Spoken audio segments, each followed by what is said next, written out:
Então, boa tarde a todos. Sejam todos bem-vindos para mais um encontro do CAD 2021. Hoje nós teremos a palestra do professor Raul Oliveira, que é engenheiro eletrônico, com mestrado em engenharia elétrica, com doutorado em ciências e pós-doutorado em ciências aplicadas à biomédica. É isso, professor Raul? Isso. Né? Então, hoje ele vai falar sobre sintonia, até dando uma continuidade o que a professora Maria... foi no dia... Foi 2 semanas atrás, né? Foi. Isso. Falou sobre frequência. Raul, é contigo.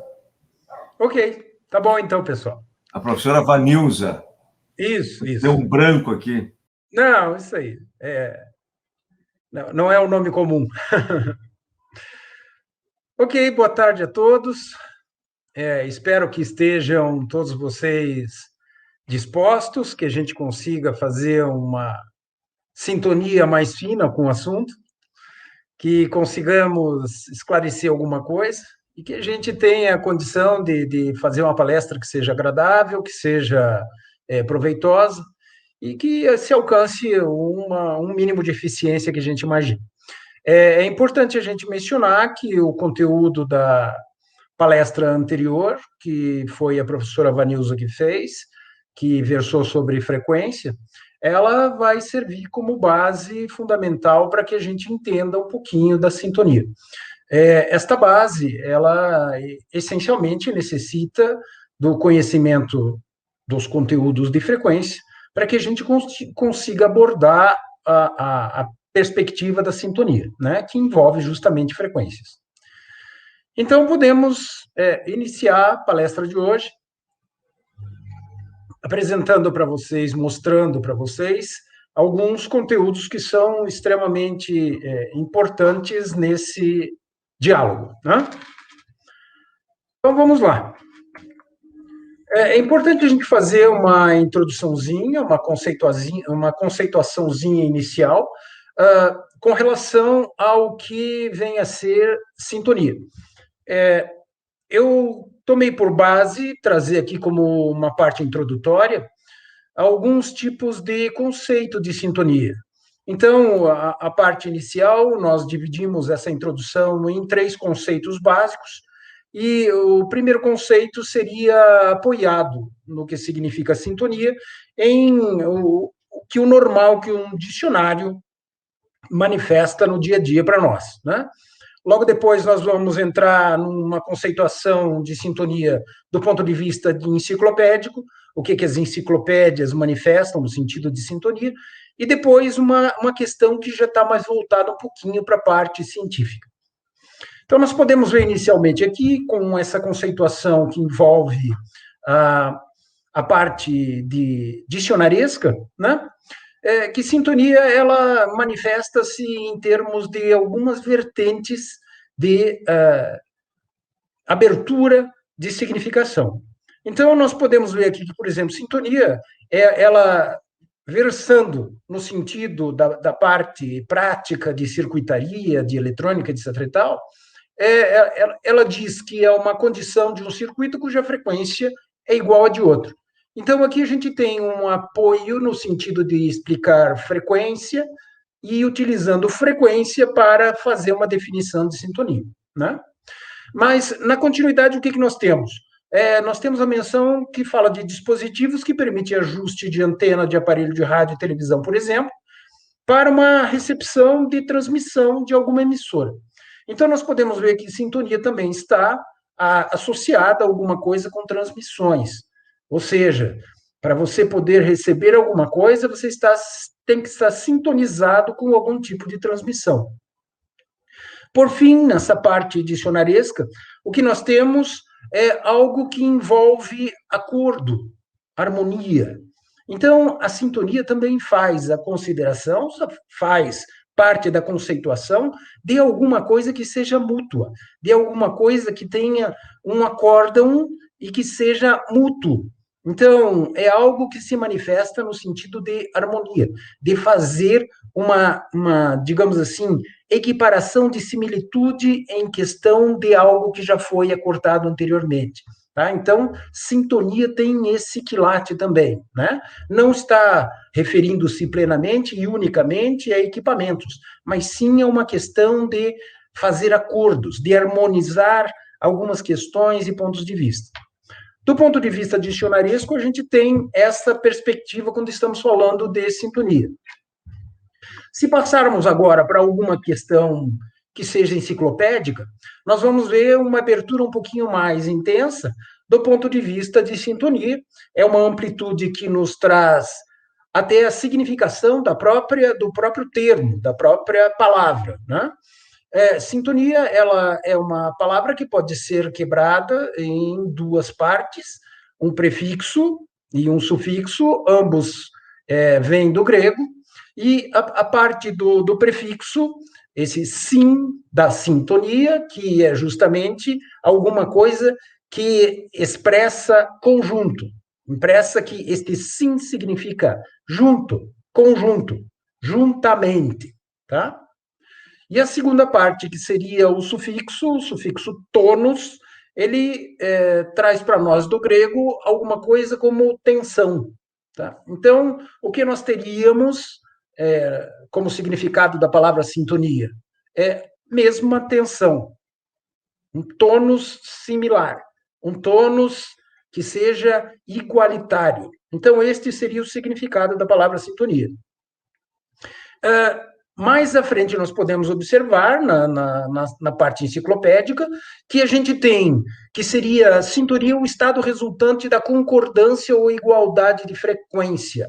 E aqui já mais voltado a aparelhos ou fenômenos, né? Mas observem que nós estamos falando como concordância ou igualdade. Neste caso, mencionando especificamente frequências, tá? Mas nós ainda temos uma outra conceituação, e é um conceito muito mais amplo, e um conceito que não parte agora do ponto de vista de algum tipo de tecnologia, e sim mais numa questão de sociabilização.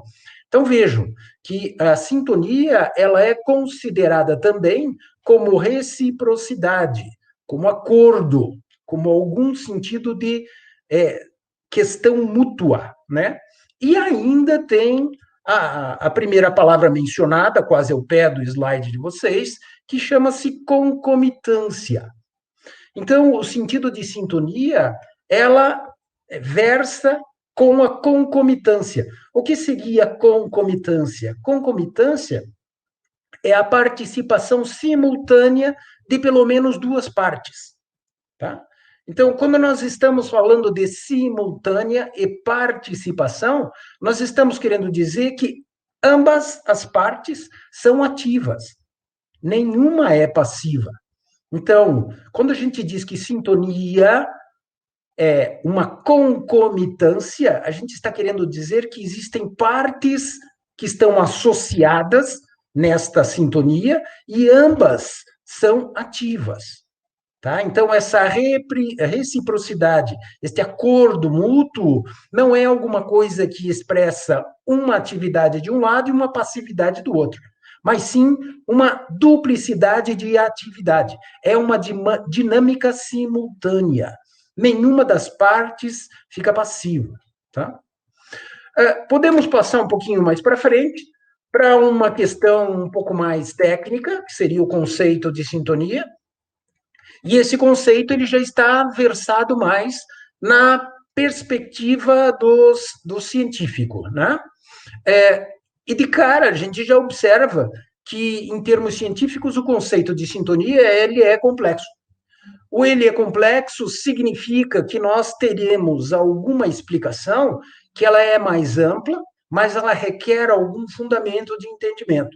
Então, por exemplo, no segundo item aqui desse slide, nós temos a observação que diz que sintonias acontece quando dois sistemas estão emitindo ou recebendo a mesma frequência fundamental, ou seja, que ressonam em determinada vibração. É importante a gente observar essa parte, que nós vamos ver, então, que sintonia tem a ver com vibração, tem a ver com vibração de forma igualitária. Então, vejam, ressonar em uma determinada vibração significa que quando alguém emite uma frequência, a outra parte que recebe essa frequência, ela vibra nesta mesma frequência emitida. Então, ressonar significa vibrar em similitude de frequência. Tá? Essa similitude indica que as duas partes, assim como a gente já mencionou no slide anterior, concomitantemente, né, as duas partes vibram em uma frequência determinada, né, que uma das partes emitiu e a outra recebe e assume esta vibração. Uma outra questão interessante é esta última frase que nós temos nesse slide, que ela diz o seguinte, que a sintonia, quando acontece, é justamente quando a impedância, quando aquilo que seria, digamos assim, a parte mais dificultosa da coisa é a menor possível. Então, na sintonia, o que existe é que existe a menor oposição possível. Quando duas partes estão sintonizadas, não há algum tipo de oposição, e sim uma ação mútua. Tá? Então, sintonia significa não existir oposição, e sim existir mútua ação. Nesta questão, nós temos que abrir uma nova discussão, quando a gente expõe essas três partes conceituais da sintonia, e fazer uma pergunta extremamente significativa. Né? Por que a sintonia é importante para o espiritismo? Em que questão sintonia faz par com o espiritismo e para que falar nisso? Né? Então, nós temos três condições aqui que são apresentadas nesse slide que tentam fazer uma discorrência a respeito do porquê que sintonia é importante. Então, a primeira diz o seguinte: a sintonia é importante porque nós somos o que pensamos, e o nosso pensamento emite frequência. Então, como nós somos geradores de frequência, nós somos o pensamento que nós temos, né? E esse pensamento, ele emite de nós, ele sai de nós para algum ambiente, para alguns outros indivíduos, e esse pensamento, ele é uma nascente de frequências. Então, se nós estamos falando de frequências, é natural que nós mencionemos sintonia. Porque emitindo frequências, nós podemos achar pontos que sintonizem com a gente, né? Indivíduos, ambientes. Né? Em segundo lugar, porque os componentes materiais que nós temos na nossa situação de encarnado, que seria o corpo e perispírito, né? Eles vibram em determinadas frequências. Nós vamos dar uma olhadinha aqui na nossa fala de hoje, que esta vibração acontece de forma natural, ou seja, corpos, o perispírito, tudo que é material vibra, nada é estático. E como tudo isto que é material faz parte da nossa perspectiva encarnatória, que é o que nós estamos passando agora, a vibração é uma parte natural do nosso dia a dia. Essencialmente, no mínimo, pela parte material, no mínimo, né? Mas como nós somos espíritos que emitem frequências porque pensamos, então existe um nuance aqui que já vai dizer para nós que tanto corpo, perispírito e espírito estão todos em vibração, né? E uma terceira perspectiva que seria importante para a gente discutir sintonia no espiritismo é a gente tentar responder umas perguntas que virão logo a seguir. Essa tentativa de resposta, ela é um nuance enfático que faz com que nós tenhamos a necessidade de utilizar sintonia para a explicação. Então, as três perguntas que eu proponho para a gente tentar alcançar alguma resposta e exemplificar até o final dessa nossa palestra de hoje, são essas aqui. Né? Então, a primeira pergunta: o que ocorre para que duas inteligências possam comunicar-se no processo mediúnico? Tá? A explicação para isso, vocês vão ver que é um processo de sintonia. A segunda pergunta: por que eu, espírito, né? Eu, sendo um espírito, consigo manter-me encarnado num corpo material? Né? Porque eu, sendo uma inteligência, sendo um espírito, essencialmente, consigo fazer o processo reencarnatório. De que forma isso acontece? Nós também vamos observar que a sintonia faz par com a resposta deste item. E, por fim, podemos, nessas 3 perguntas, observar a terceira, que diz o seguinte: qual a relação entre o pensamento e a sua ação sobre a matéria? Nós vamos observar que a ação do pensamento sobre a matéria, ela tem tudo a ver com um processo de emissão de frequência, que a sintonia é a parte fundamental delas, tá? Vamos, então, para que a gente consiga dar continuidade, responder isso aqui. E para que a gente consiga responder isso aqui, nós vamos ter que fazer alguns preâmbulos.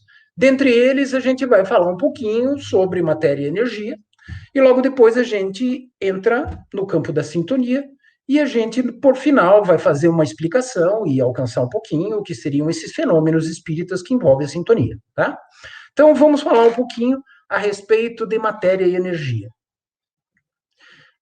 De uma forma bem prática, bem, digamos assim, importante na nossa vida, nós podemos observar, nós que somos pessoas da ciência, que estamos envolvidos com a ciência, nós observamos que das formas de energia que existem na natureza, aquelas que são as mais curiosas e mais intrigantes são aquelas que se manifestam à distância.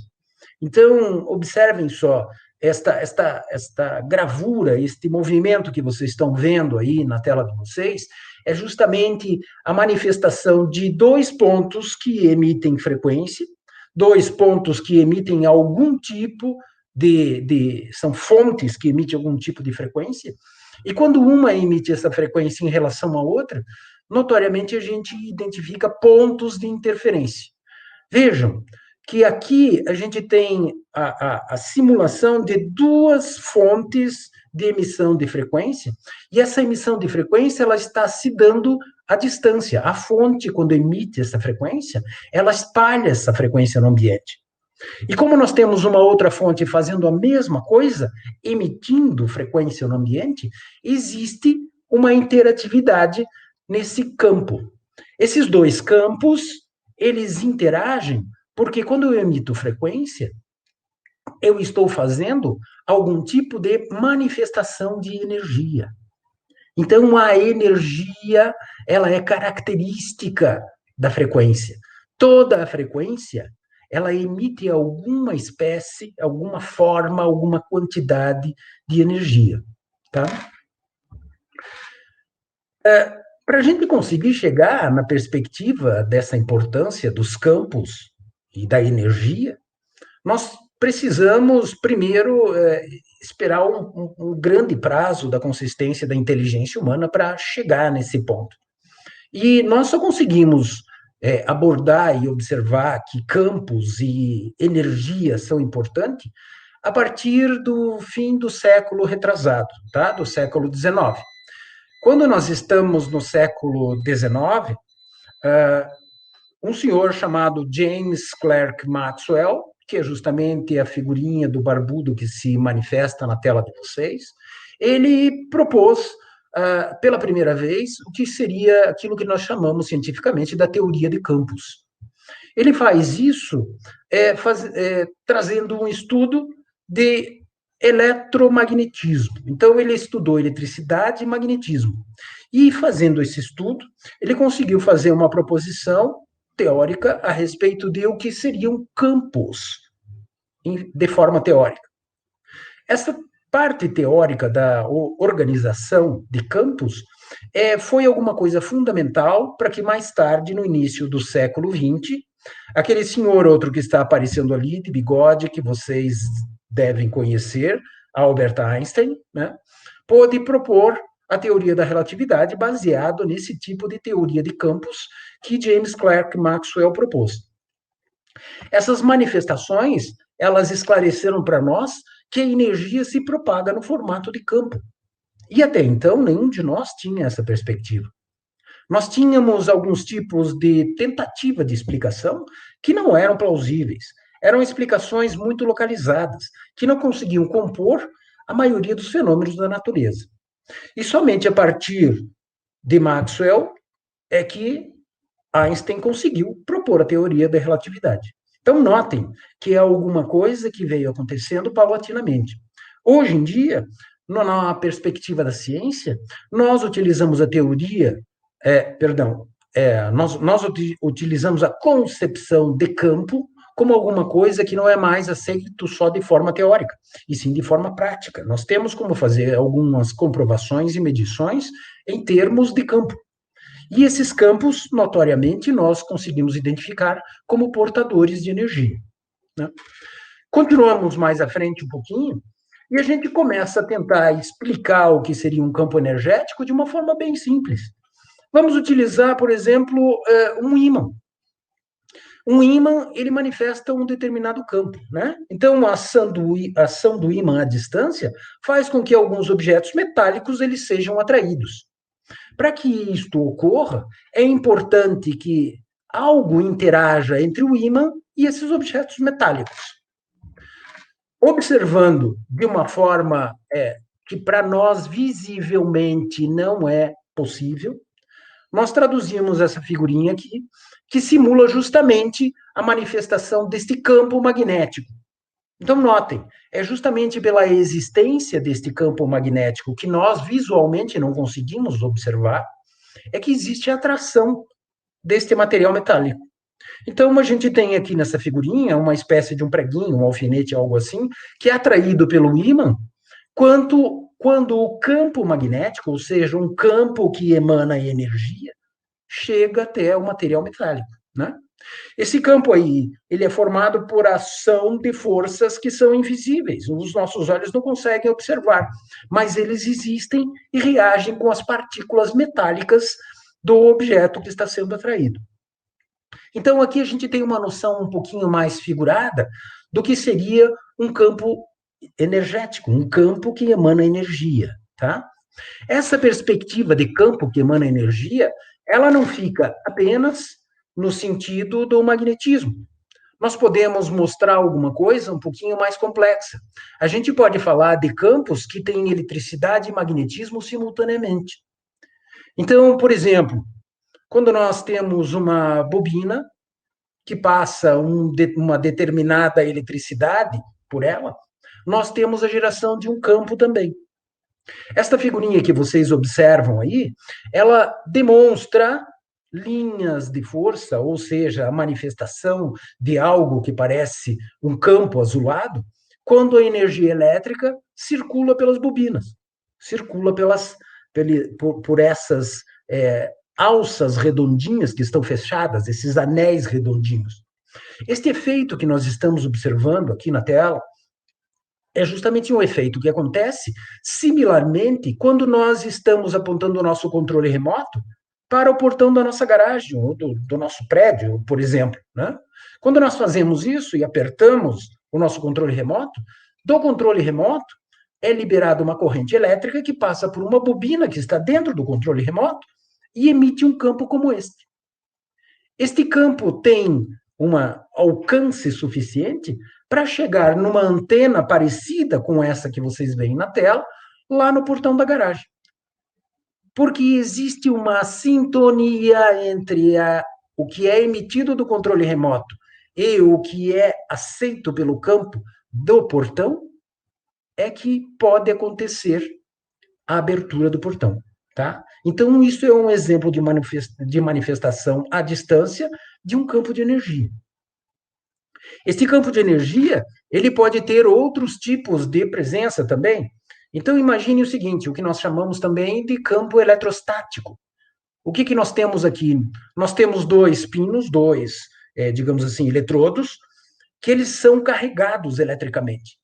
E quando esta carga chega num nível de eletricidade tamanho, uma faísca pode romper-se de um lado em relação ao outro.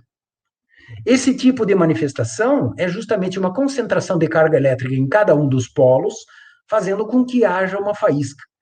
Então, para que haja esta faísca, é necessário que este campo seja energizado. O exemplo que se demonstra nessa tela, ele é muito parecido com o que acontece e vai começar a acontecer agora, nessa época do ano conosco, quando nós estamos dirigindo o nosso automóvel, e geralmente nós temos tecidos sintéticos nos bancos dos nossos automóveis, e utilizamos também roupa para o inverno, que são sintéticas, nós fazemos fricção entre esses dois tecidos, o tecido do banco do carro e o tecido da roupa que nós estamos levando, e nós carregamos o nosso tecido da nossa vestimenta em relação ao banco do carro. Então, a gente propicia um campo enorme. Aí, quando a gente sai de dentro do carro e vai fechar a porta do carro, salta uma fagulha, uma faísca. O que acontece? O carro, quando está em movimento, ele se carrega devido à fricção com o ar. E nós, como estamos lá dentro do carro, nos mexendo e fazendo fricção dentro do carro também, quando a gente sai do carro e bate na porta do carro, salta aquela famosa faísca, né? Essa faísca aí é uma faísca que existe justamente porque as duas partes estão carregadas. Ela gera um campo de forma energética, é um campo energizado. Tanto nós com relação ao carro e o carro com relação a gente, né?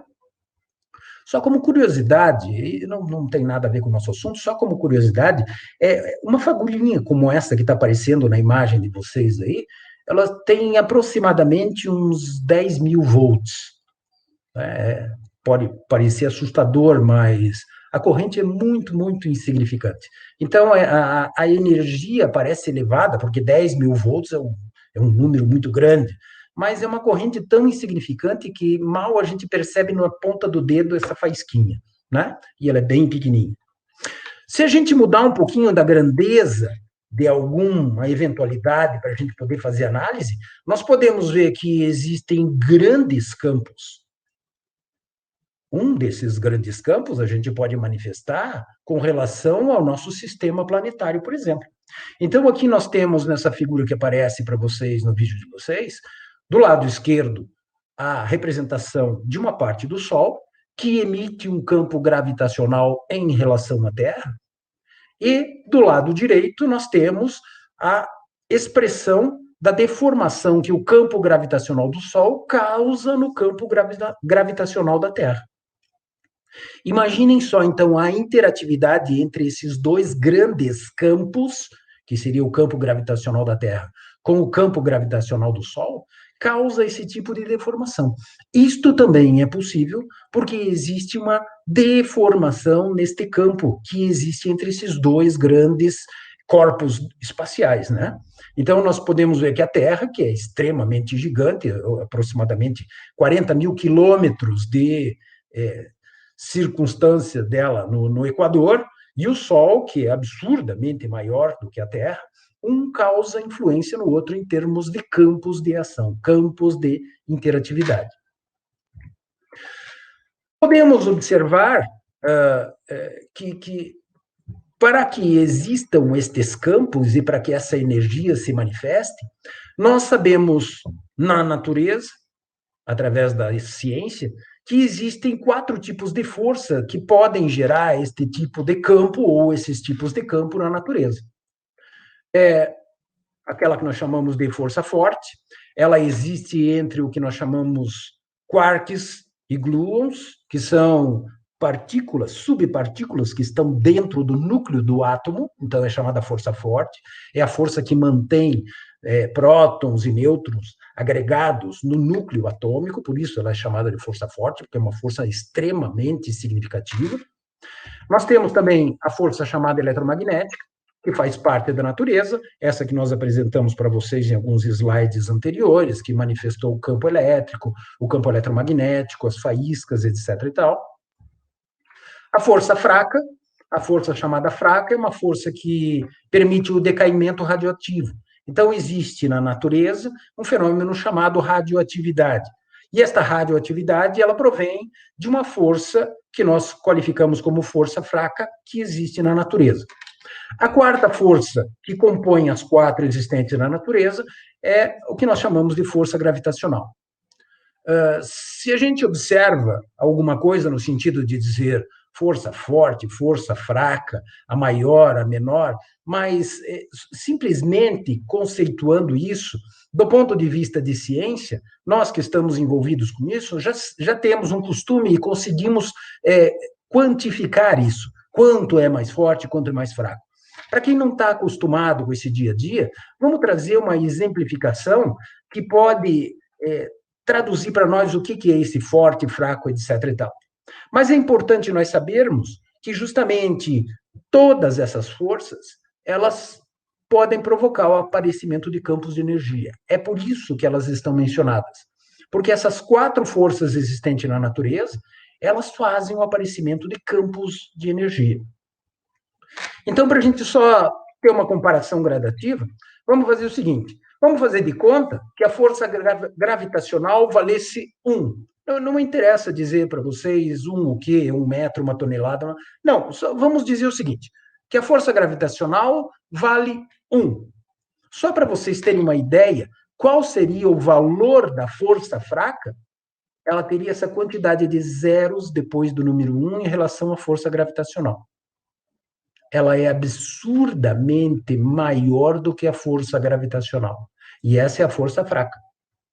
Olhem só, a comparação. A força gravitacional, se valesse 1, a força fraca, seria este número imenso aqui, o número 1 com 29 zeros atrás. Imaginem, então, a força chamada eletromagnética, que é aproximadamente 1 trilhão de vezes maior que a força fraca. A força fraca, em relação à força eletromagnética, é absurdamente menor. Então, vejam, a força eletromagnética não tem 29, tem 40 zeros depois do número 1. Em relação à força gravitacional, é absurdamente maior ainda. Imaginem vocês o que eu vou mostrar agora, que é a força forte. É muito maior do que todas as outras. Então, só para a gente ter uma perspectiva de natureza, né, de qualificação, o que é maior, o que é menor. É só para que vocês entendam por que a gente fala, porque na ciência nós falamos força forte, força fraca, força gravitacional, força eletromagnética. O importante é que a gente tenha em mente que todas essas forças geram campos de energia, tá? É isso que é importante. Podemos observar o seguinte: como a gente está lidando com esses tipos de força, a gente pode observar que as partículas que compõem o átomo também têm comportamento energético. E esses comportamentos energéticos, eles são manifestados através de campos. E esses campos, eles são invisíveis aos nossos olhos, mas eles são mensuráveis através de instrumentos. Então, o que nós temos aqui? Como, por exemplo, nessa gravulinha que estamos aqui, a gente está observando a separação e a união de 2 cargas elétricas. Esta é a manifestação de campo energético que se faz ao redor delas. Então, vejam que quando elas se separam, elas geram uma espécie de campo energético ao redor delas. E quando elas vão se aproximando, dá a impressão que esse campo vai ficando cada vez menor, até que elas se atraiam e fiquem juntinhas umas com as outras, né? Mas há geração de campos, e é importante observarmos, isto aqui acontece no átomo. Quando acontece no átomo, a gente vê que é uma coisa básica, essencial de tudo que existe na natureza. Agora, surge uma questão interessante. Como a matéria é formada por substâncias, e essas substâncias são formadas por moléculas, e essas moléculas são formadas por átomos, nós podemos observar, então, que nós, que somos formados por células, temos dentro dessas células substâncias. E da mesma forma como nós apresentamos da linha anterior, essas substâncias também são formadas por moléculas, que por suas vezes são formadas por átomos. Então, o que significa? Assim como a matéria, os nossos corpos biológicos também são compostos por átomos. Sendo compostos por átomos, e como o átomo é alguma coisa extremamente energético, então nossos corpos biológicos também geram campos energéticos. Então, ou seja, quando nós estamos encarnados, nós estamos em meio a um turbilhão de átomos que vão formar as moléculas, que formam as substâncias, que criam as células do nosso corpo, e tudo isso gera energia, porque tudo isso está à base de átomos. São átomos que agregam-se para formar o nosso corpo biológico. E átomos geram campos energéticos. Portanto, nossos corpos formados por átomos também geram campos energéticos. A gente pode trazer alguns exemplos que mostram na prática como isso acontece, quando nós estamos observando, através de alguns instrumentos, alguns tipos de manifestação do nosso corpo. Então, aqui o que nós temos? Nós temos a representação do lado direito da tela de vocês, de forma estática, do campo elétrico que o nosso coração manifesta quando está batendo. Essas linhas coloridas que aparecem aqui ao lado direito, em volta do coração, elas são a representação de campos elétricos medidos através de tomografias de quando o nosso coração está batendo. Agora, aqui já ao lado esquerdo, nós temos uma observação através de uma tomografia, só que essa tomografia, ela não é estática, ela é dinâmica. A gente pode observar movimentação de alguns órgãos dentro do nosso corpo. E aqui nós temos a representação real do que acontece dos ramos elétricos do nosso coração. Então, observe que essa tonificação que vai aparecendo em branco e depois ela fica azulada é justamente o sinal elétrico que o nosso coração faz percorrer dentro do músculo cardíaco para que o coração bata.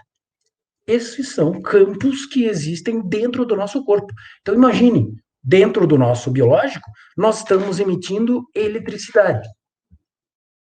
Podemos representar ainda de uma forma mais significativa alguma coisa que seja intensamente diferenciada. A gente também tem energia, a gente também tem campos manifestando-se de duas formas dentro do nosso corpo. Vamos observar aqui só a forma cerebral, por exemplo. Então, a atividade elétrica do cérebro está sendo identificada aqui através de alguns exames que a gente pode fazer.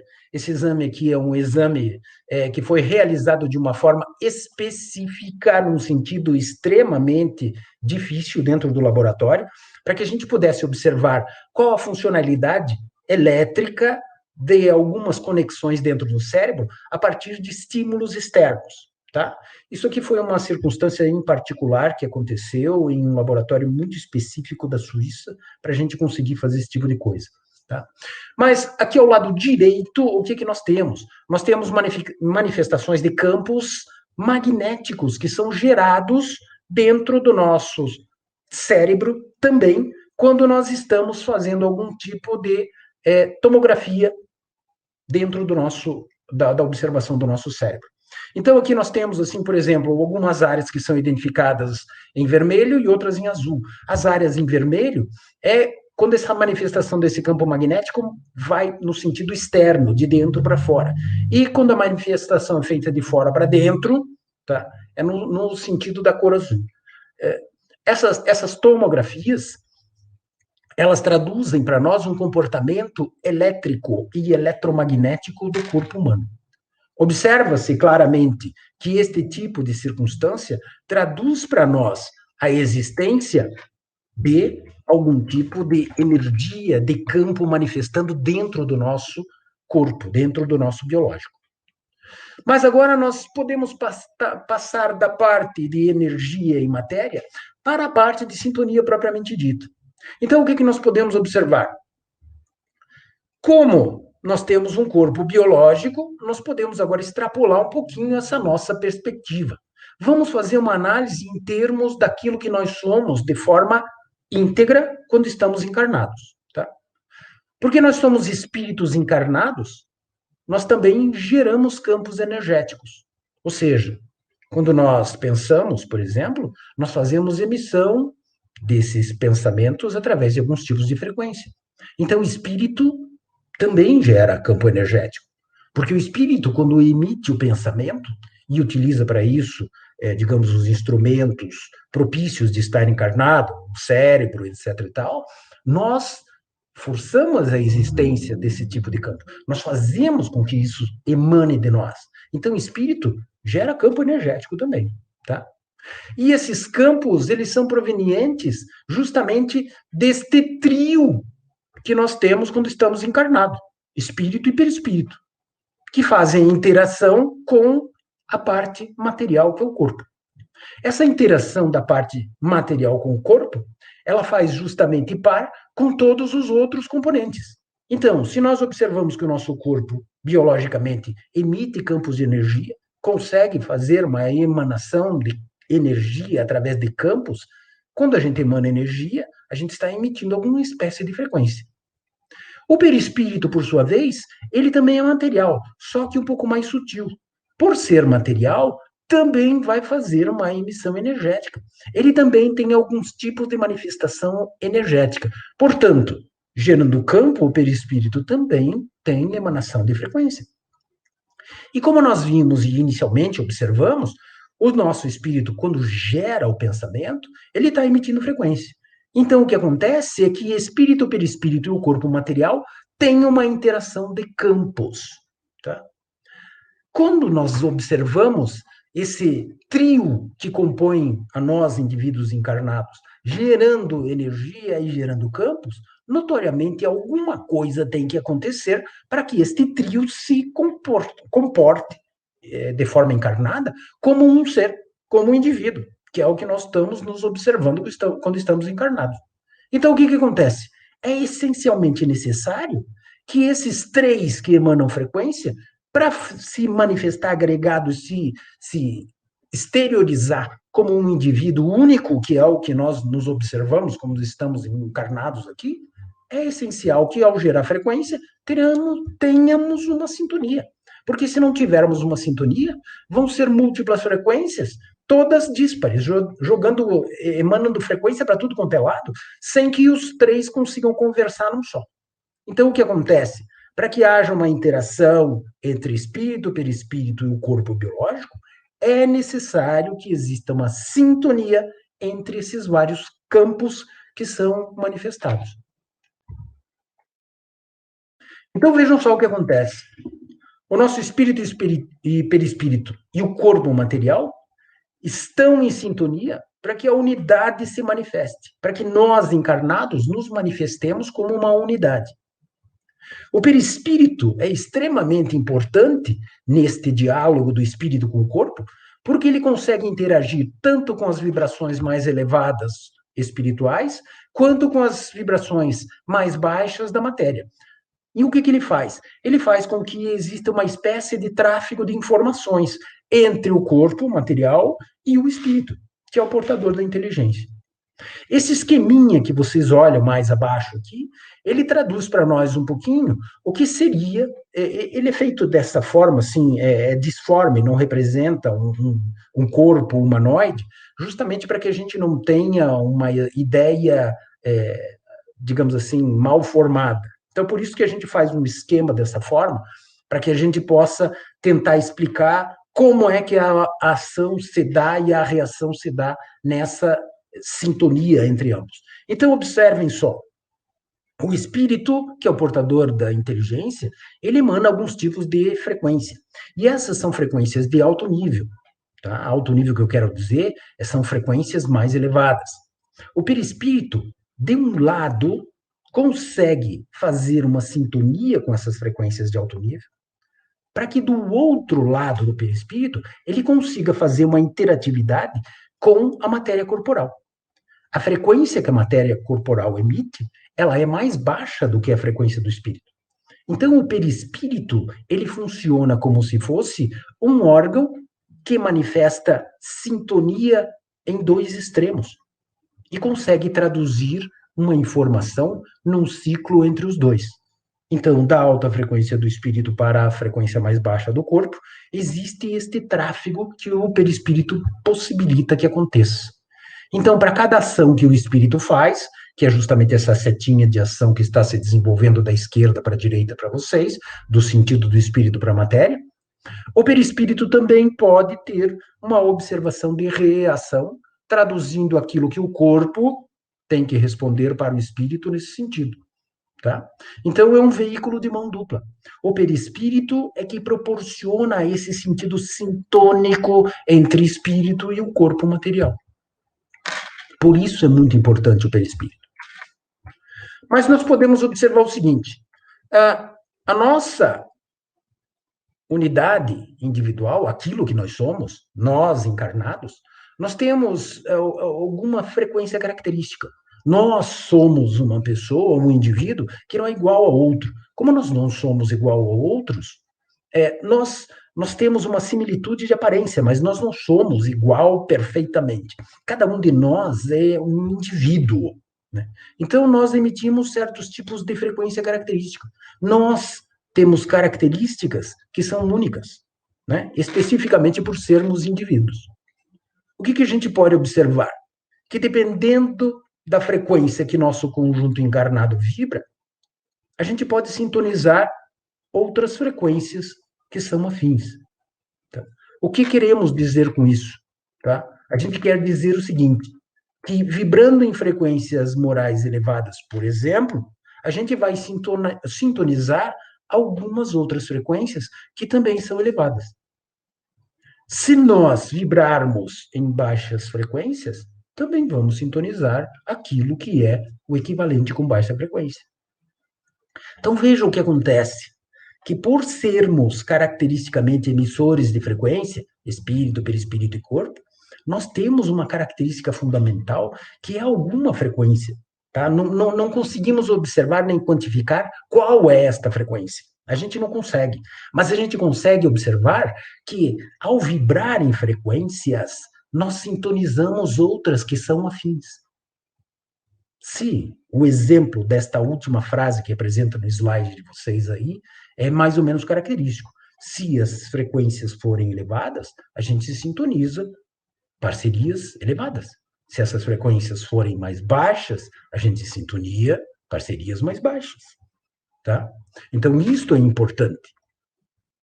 Essa sintonia de campos, ela está presente em muitas coisas que nós fazemos. Tá? Vamos observar o seguinte, então. A gente vai tomar como exemplo a comunicação que acontece entre o polissistema espiritual.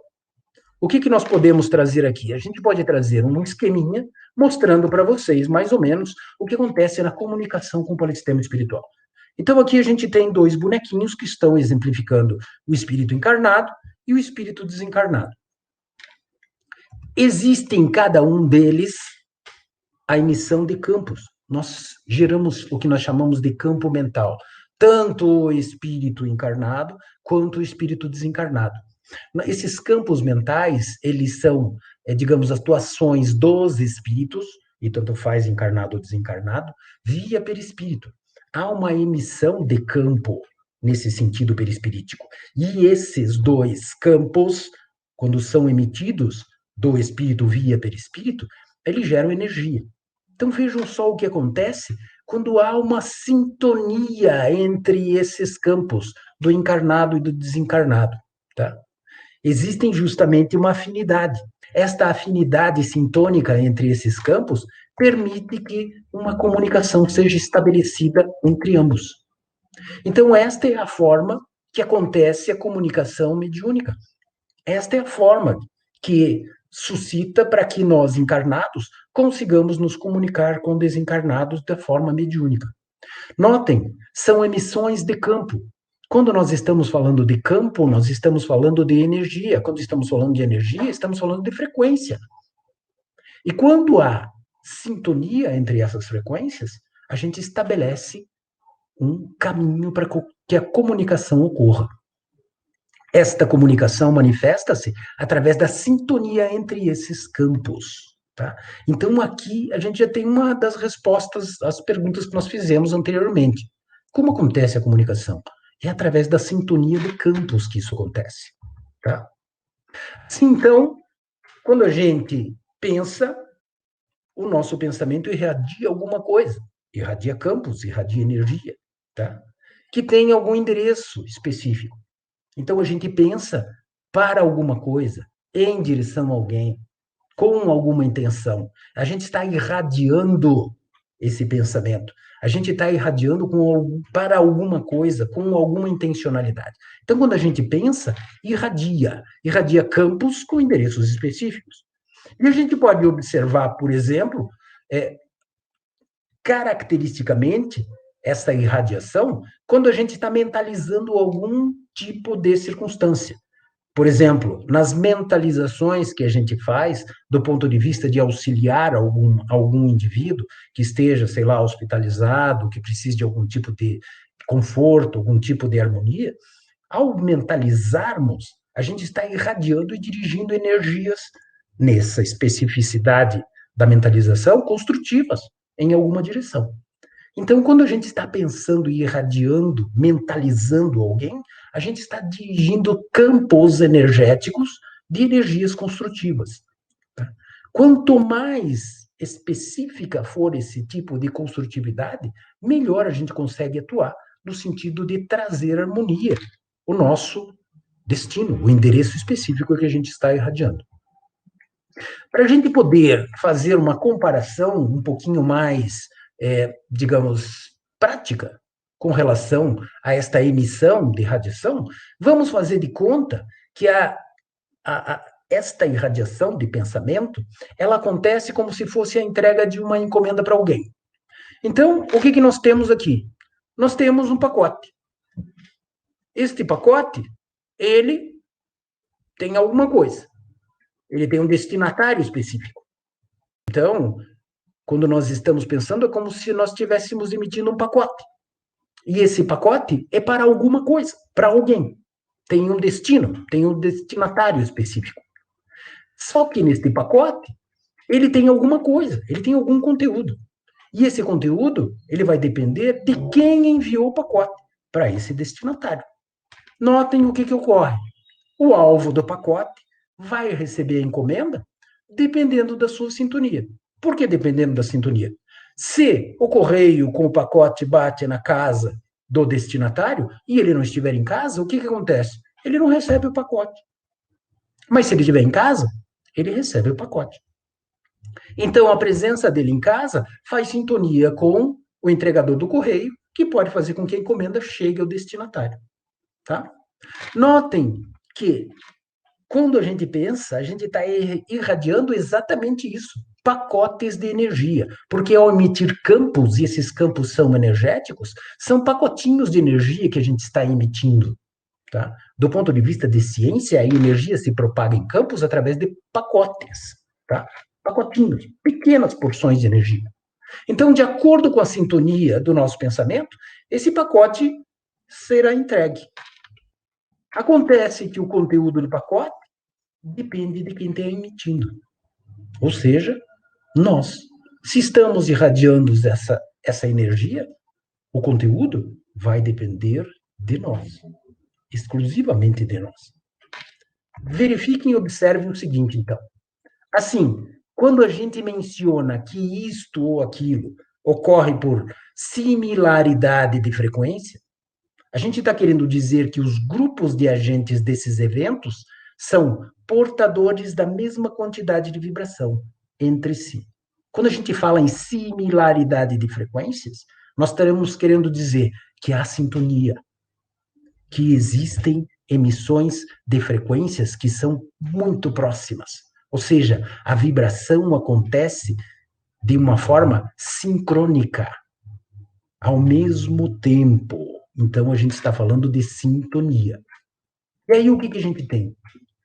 Quando a gente seleciona, por exemplo, né, de uma forma prática, e ajusta a estação do botão de um rádio, a gente está sintonizando esse rádio para receber a frequência da estação que nós queremos. Conosco, espíritos encarnados, acontece a mesma coisa, tá? No caso genérico, nós podemos observar que tanto faz estarmos encarnados ou não. Espíritos, acontece a mesma coisa, tá?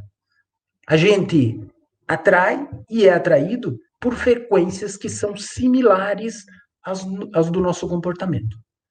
Então, da mesma forma como a gente vira o botãozinho do rádio para poder fazer uma sintonia da estação, acontece com a gente, com espíritos. Nós também fazemos afinidades com frequências que são similares ao nosso comportamento, aquilo que nós somos, tá? Aí vem uma pergunta interessante. Mas por quê? Como é que eu faço a sintonia com aquilo que eu pretendo, com aquilo que eu quero? A dificuldade prática da história vem justamente daqui. Desde que nós somos muito pequenininhos e a gente começa a fazer os nossos estudos, o nosso conhecimento, a nossa interatividade, a mecânica clássica ficou extremamente arraigada na gente. Então a gente começa a observar coisas e a gente só considera coisas em movimentos isolados. A gente não considera aquilo que é interativo. Então a gente considera que, por exemplo, quando existe algum problema, ele é um problema que está acontecendo só entre mim e algum tipo de indivíduo ou alguma coisa, e não com aquilo que está interagindo ao redor. Então, a gente não consegue observar as sintonias que fazemos, justamente porque nós pensamos que nem a mecânica clássica. E não pensamos como a mecânica quântica, que é como nós devíamos pensar. Então, vejam só o que está escrito nesta parte central do slide. Ele diz o seguinte: a mecânica clássica considera movimentos isolados, ao passo que, quando consideramos partículas, ou seja, mecânica quântica, que estão mergulhadas num meio em que as interações são chamadas persistentes, tudo faz sentido.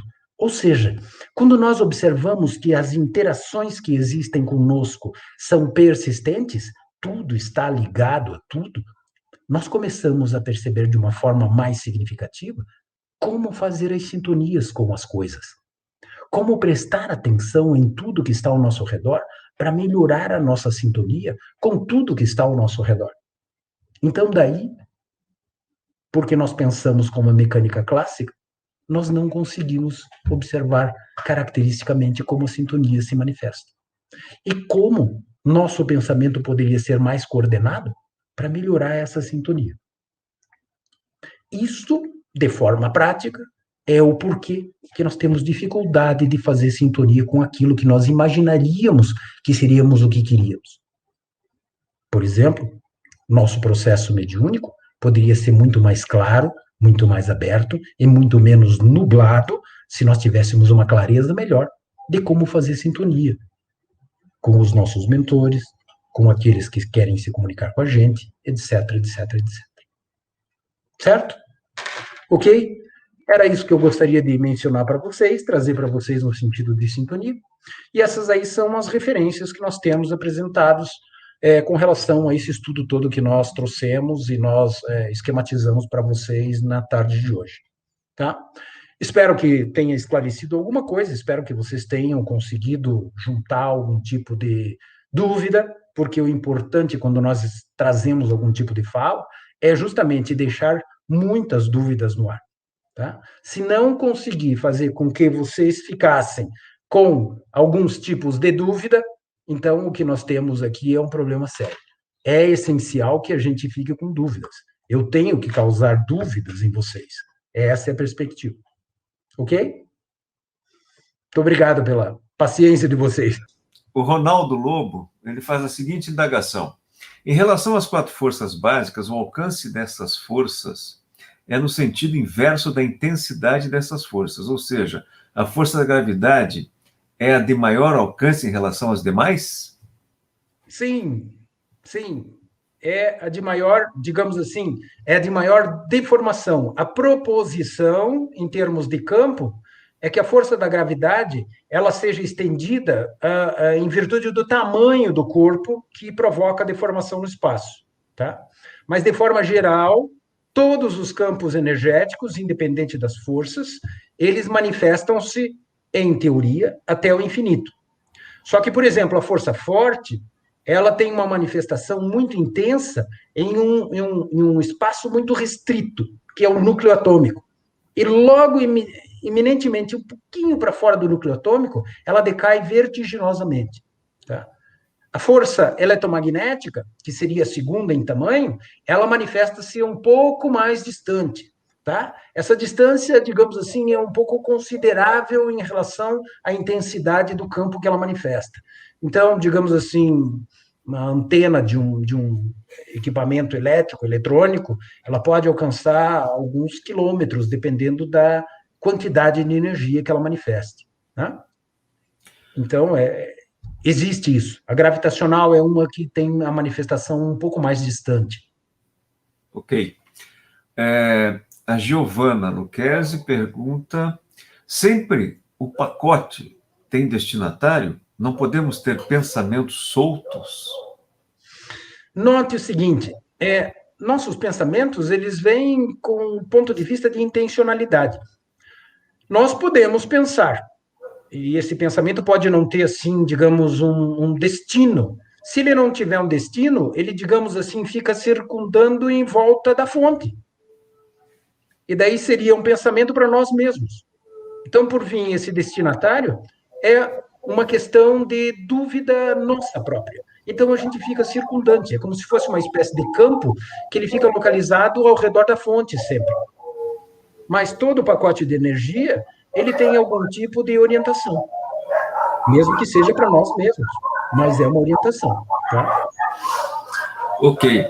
O Jair Cardoso pergunta: sabemos que o coração movimenta-se por estímulos elétricos. Sim. Porque, em alguns casos, no momento do desencarne, todos os órgãos entram em falência e o coração continua batendo.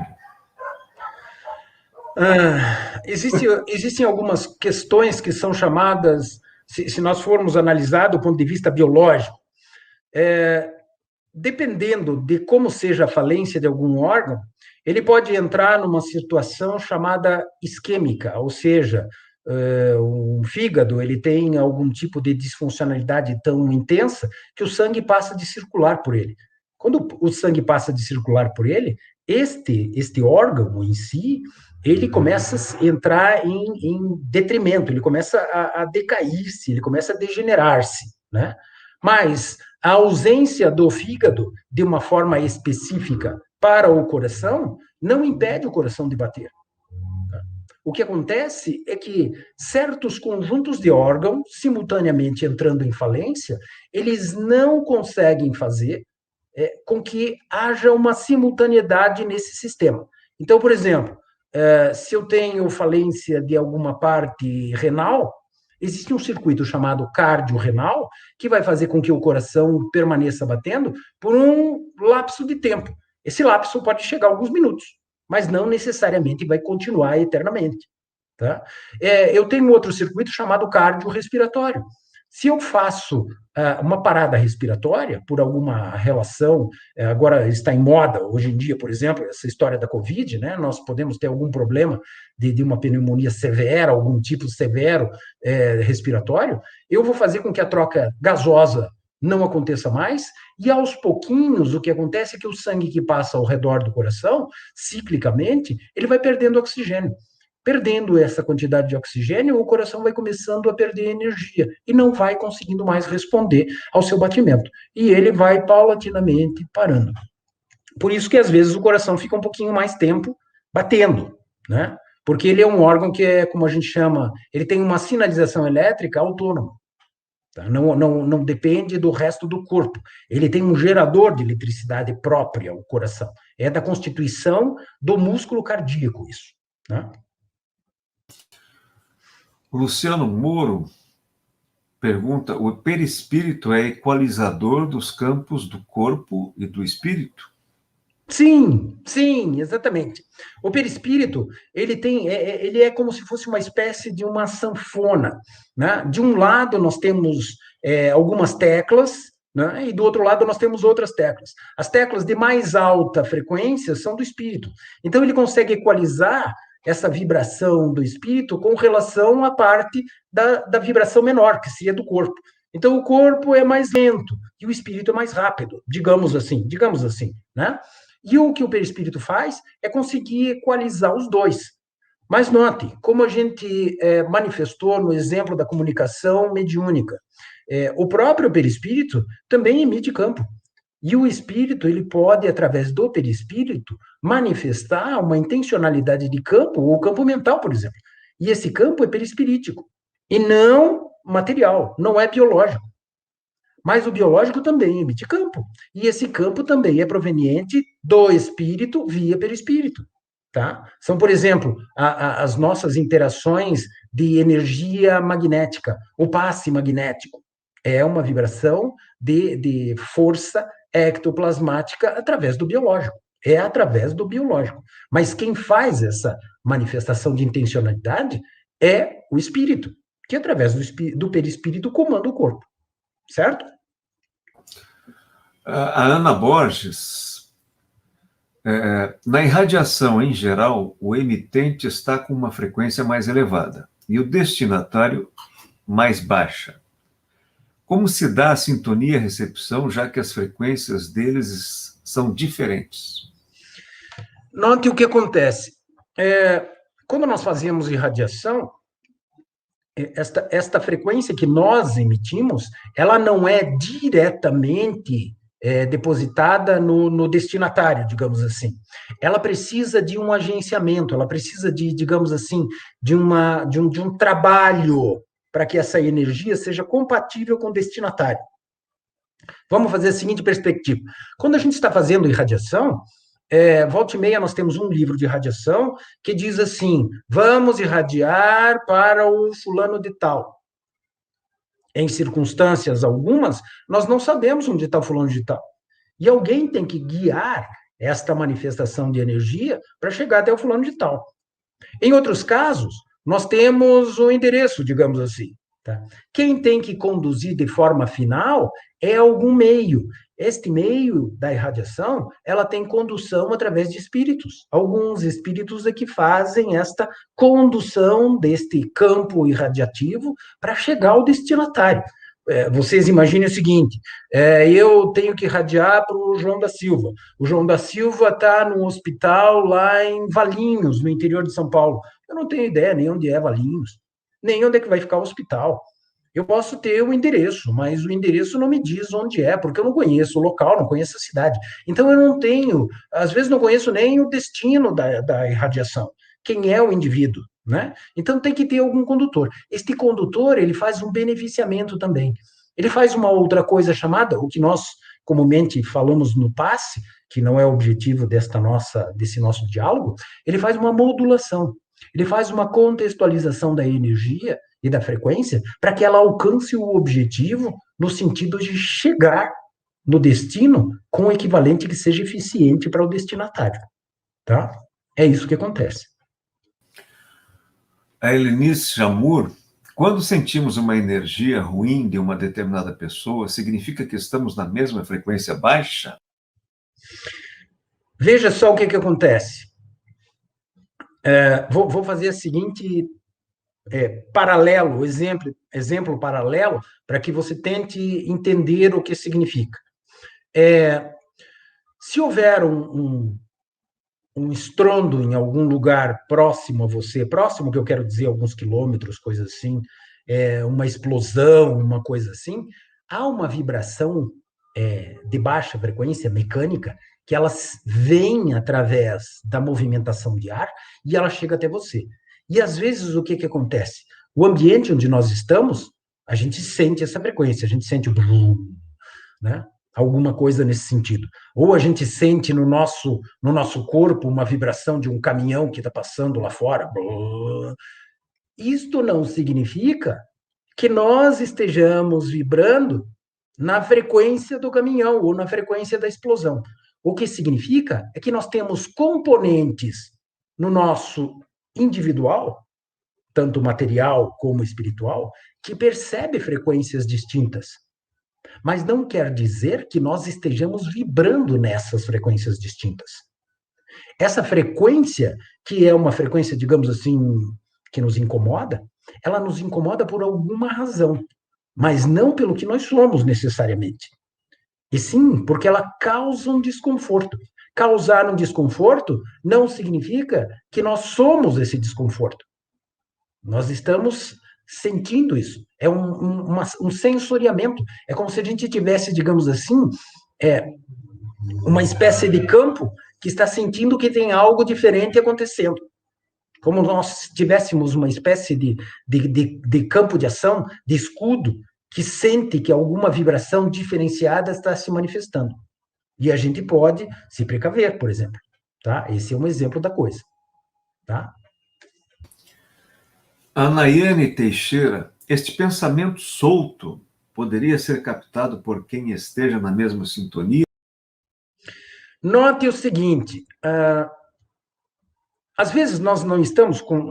Vamos fazer em consideração o seguinte: tem algumas pessoas que convivem muito tempo, ou que elas estão extremamente ligadas, afins e coisas assim. E aí a gente está, digamos assim, longe e de repente um combina de só, vou dar uma chegada na sua casa. E quando essa pessoa chega na sua casa, ela diz assim: olha, eu pensei que para o almoço de amanhã a gente podia fazer. Nossa, que interessante, eu também estava pensando no almoço de amanhã. Então veja o que, que acontece.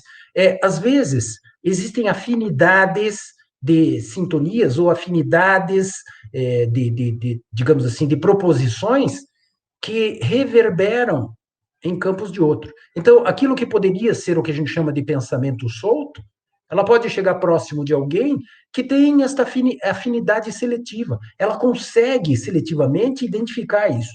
Então, o que, que surge aí? Surge que, porque ela tem essa seletividade, ela pode fazer foco justamente nesse pensamento. E daí ela tem reflexão do pensamento. Essa reflexão faz com que ela diga: olha que interessante, parecia que isso estava solto e não está. Alguém está refletindo o que eu estou pensando. É possível isso? Sim, é possível isso. Tá? De forma intencional, isto acontece quando a gente chama claramente um fenômeno de telepatia. É assim que acontece. Tá? É intencional. Mas se for intencional só de um lado, esse pensamento fica vagando. Se ele houver uma similitude frequencial, esse pensamento sintoniza. Então, o pensamento vagante, ele pode achar sintonia em alguém. Ou não, não vai achar nunca. Né? O Luiz Grochock, como o campo individual forma o efeito borboleta?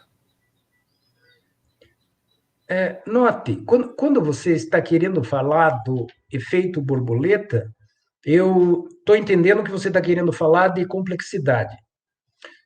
Se você está querendo falar de complexidade, justamente nós temos que levar em intenção um daqueles últimos slides que eu mostrei para vocês, que o pensamento que nós temos que fazer não são de eventos isolados, e sim de eventos que acontecem através de interações persistentes. O que isso significa? Não quer dizer que quando eu estou em casa e faço simplesmente alguma coisa para que ninguém veja, isto não se expanda. Quando eu tenho uma manifestação intencional, eu quero que se expanda. Tá? O que isso faz acontecer? Qualquer geração de campo, ele pode encontrar parcerias sintônicas. Mas o campo, depois de emitido, ele não tem distância para percorrer. Em questões de ciência, todos os campos são infinitos. O chamado efeito borboleta é uma interatividade simultânea de campos que podem fazer sintonias. Né? Então, aquela perspectiva inicial que diz assim, é característico do efeito borboleta nessa circunstância que vocês estão manifestando, ou que se manifesta. O bater de asas de uma borboleta na Ásia pode fazer um furacão lá nos Estados Unidos. É uma interatividade de campos. Se houver sintonia, pode ser que haja uma amplificação desse campo. Ou pode ter um propício energético de frequência que seja esse campinho do bater de asas seja um disparador para isso acontecer. Tá? Então, o que a gente tem que levar em consideração sempre é que não há fenômeno isolado. Como não há fenômeno isolado, tudo pode acontecer nesse sentido, inclusive o chamado efeito borboleta, que seria uma análise complexa de vários campos. O Rud Fati faz um comentário apenas: coração é o terceiro cérebro, independente do cérebro. A Ana Célia Oliveira, como você exemplifica ou exemplificaria quando estamos em baixa frequência? Vamos ver o que a gente pode dizer nesse sentido. Digamos assim, nós estamos desorganizados ou desarmonizados. Isso faz com que a gente gere múltiplas frequências que não são, digamos assim, focalizadas em algum sentido. Isto poderia ser alguma coisa que a gente chama de multivibracional. Esse multivibracional pode acontecer um monte de desarranjos. Esses desarranjos, eles não causam foco num sentido. Então, o que acontece é que não existe uma construtividade, existe uma multiplicidade de frequências sendo emitidas que elas não se somam, elas são díspares, né? Note o seguinte: depois que nós alcançamos determinado período evolutivo, nós alcançamos a evolução em alguns degraus, nós não decaímos mais. Então, o que acontece é que, digamos assim, após certa parte da nossa caminhada evolutiva, a nossa baixa frequência pode ser considerada alta frequência para outros indivíduos que não alcançaram esse tipo de evolução. Então, quer dizer que, digamos, quando nós estamos meio desorganizados, nós estamos num patamar nosso inferior. Não quer dizer que a frequência que a gente emita seja uma frequência de baixíssimo nível, e sim do menor nível possível que nós podemos emitir. Essa é a consideração.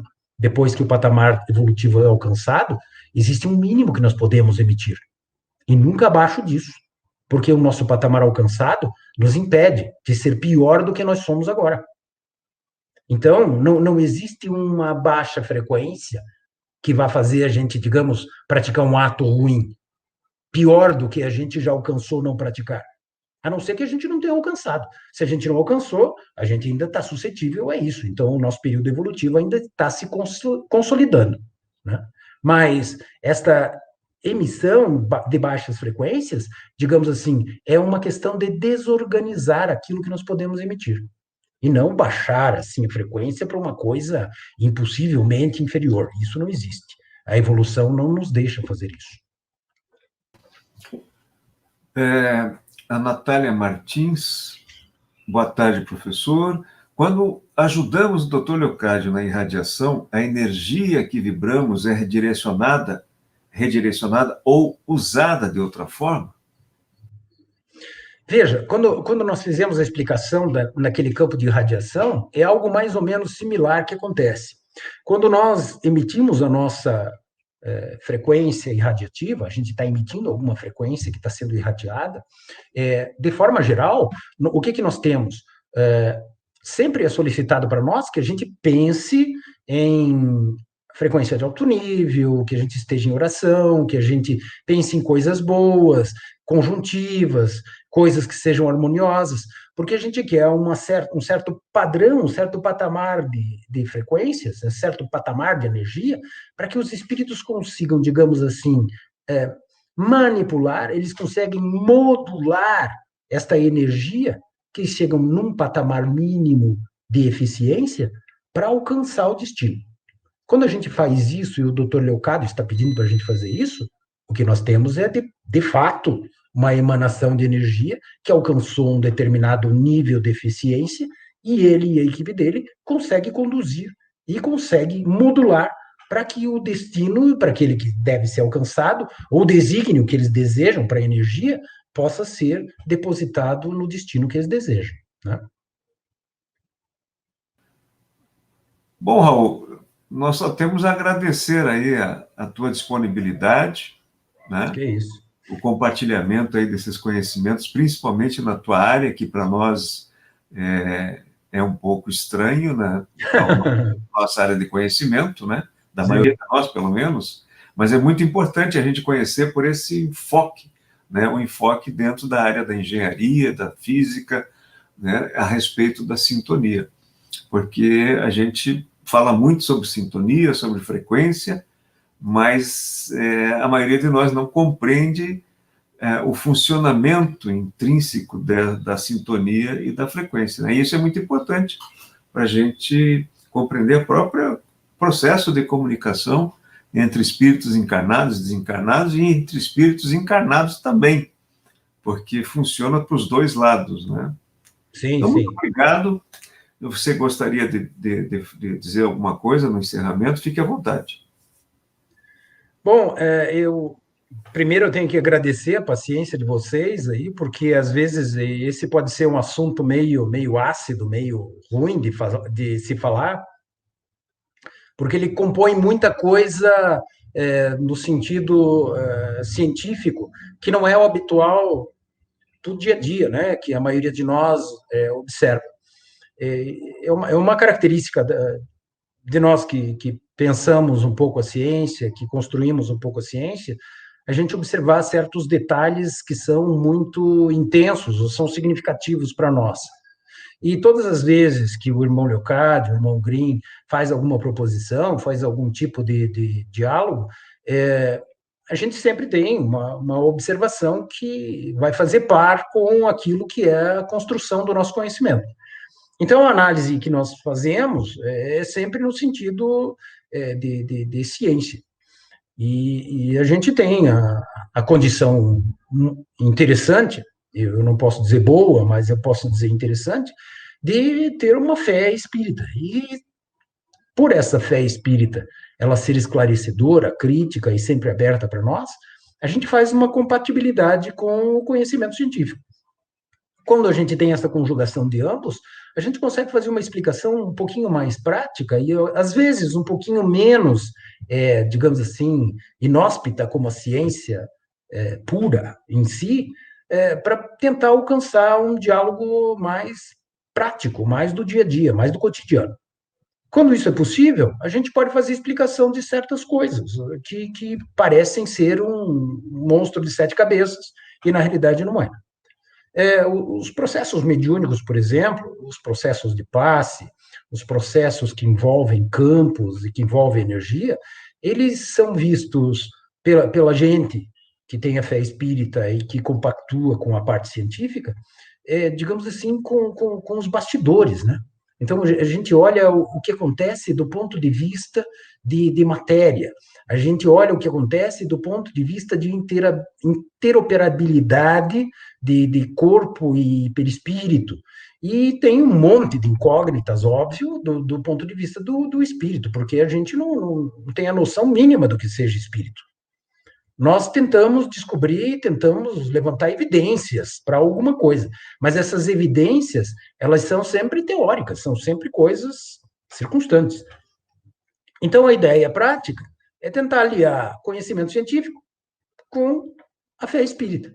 Então, a gente versa da ciência e a filosofia, para tentar dar suporte à religião, que é o contexto que a gente mais prima no caráter do dia a dia, né? Aliás, aqueles que têm um bom suporte de fé no sentido religioso, nos dias atuais, consegue administrar o nosso cotidiano, né? É isso que eu gostaria de deixar para vocês. Obrigado pela paciência e obrigado pela oportunidade de poder alcançá-los, né? Uma boa tarde a todos. Raul, só um minutinho, como nós temos 3 minutinhos aqui para o nosso horário, não tem problema se passar um pouco. O Leandro postou aqui a pergunta dele, então, para a gente não deixar sem resposta, eu vou ler para você. Quando temos um pensamento negativo e que não queríamos ter, esse pensamento alcança repercussão, sintonia em outra pessoa envolvida nesse pensamento? Essa repercussão, ela vai depender do destinatário, né? O que acontece? Muitas vezes, em algumas circunstâncias, a gente diz assim, se eu pensar mal para tal pessoa, ela vai ser aniquilada pela essa maldade que eu pensei. Não necessariamente, porque muitos, eles estão harmonicamente íntegros. Como eles estão harmonicamente íntegros, aquela mesma sensação que eu já descrevi há pouco, quando a gente respondeu outra pergunta, né? Às vezes a gente está próximo de algum tipo de fonte de energia que ela é incomodante, né? Mas não quer dizer que ela vai interferir em mim. Ela é incomodante. Ser incomodante significa que eu, percebi que algo não está fazendo muito bem ou não está muito interessante para mim. Mas não quer dizer que eu vou ser permeado por essa energia. Se eu estiver sintonicamente envolvido com aquele tipo de pensamento, a chance da interatividade acontecer é bem grande. Então, por exemplo, se eu já for uma pessoa meio desequilibrada e alguém pensou alguma coisa no sentido bem desequilibrante, eu posso, devido à minha situação, fazer sintonia com esse pensamento. Mas não quer dizer que eu vou alcançar sempre, né? Porque imagine, eu falo alguma coisa aqui que um grupo de vocês aí dizem, esse cara é um maluco, esse cara é um bocó, é um idiota. E se eu estiver suscetível a esse tipo de pensamento, eu vou ter uma interatividade. Mas se eu não tiver, e eu não me colocar nessa forma, né? E o que eu estou falando tiver um sentido de retidão, etc. e tal, eu fico imune. Quem sabe eu seja cutucado assim um pouquinho para dizer, alguma coisa está incomodando. Quem sabe nem chegue a isso. Ou quem sabe me incomode um pouco. Então, isso depende da circunstância que a pessoa, que o destinatário está envolvido. Né? O exemplo característico é aquela: eu irradio ondas construtivas para alguém que está numa cama de hospital. Essa pessoa perdeu consciência. Ela está lá no hospital, ela está em coma, por exemplo. Como é que vai acontecer esse tipo de interatividade da irradiação? Tá? O que vai acontecer é que, de uma forma básica e estrutural, essa energia vai ser carregada pelos espíritos para que alcance a eficiência, no mínimo, do estrutural biológico. Tá? No mínimo, para isso acontecer. Então, vocês vejam, existe uma sintonia que é possível, mas daí é uma sintonia de alguém que, digamos assim, está numa sintonia suspensa, está em coma, está em uma circunstância que não pode determinar praticamente sua sintonia, digamos assim, pelo menos no biológico, né? Pelo menos no biológico. Então, ele tem auxílio de alguém para fazer isso. Mas, de forma geral, quando nós estamos em sã consciência, atuantes, ativos, né, depende daquilo que nós somos integralmente, na nossa integridade, para nós fazermos sintonia ou não com qualquer coisa, incomodante ou não, boa ou ruim, né? Depende do pensamento. Bom, eu acho que foi suficiente por hoje, né? Não esgota o tema, mas vamos dar continuidade aí nos próximos encontros. Eu agradeço mais uma vez, Raul, agradeço a atenção de todos. Uma boa tarde, um bom final de semana a todos. Até logo, boa tarde e bom final de semana para vocês.